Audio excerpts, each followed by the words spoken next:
Hi guys! For today's video, mag-i-impake tayo dahil uwi tayo ng probinsya. Charis, ito ay literal na 40 days na sa aking album dahil ito ay last May 30 at ang flight ko nga dito ay kinabukasan ng May 31 ng maaga. So after ko mag-impake, nag-online check-in na din ako sa website ng airlines para hindi na hassle pagdating sa airport. So maaga pa nga lang, nagpahatid na ako sa Jusawa ko sa airport dahil 4:50 am ang aming flight at ang kasama ko nga umuwi dito ay ang aking kapatid na Pogi. Sabi niya, first time nga na magkasabay kaming umuwi dahil nataon na may seminar siya dito sa Manila.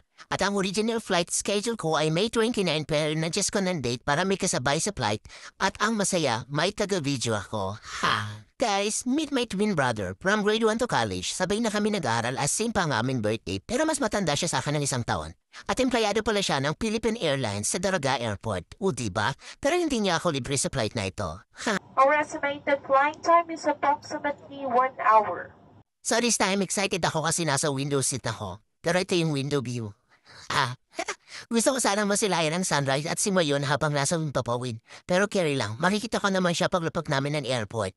At in fairness, may pa-snack at water si Philippine Airlines. Thank you. So ito na, malapit na kami sa airport ng Daraga at almost 1 hour din ang biyahe.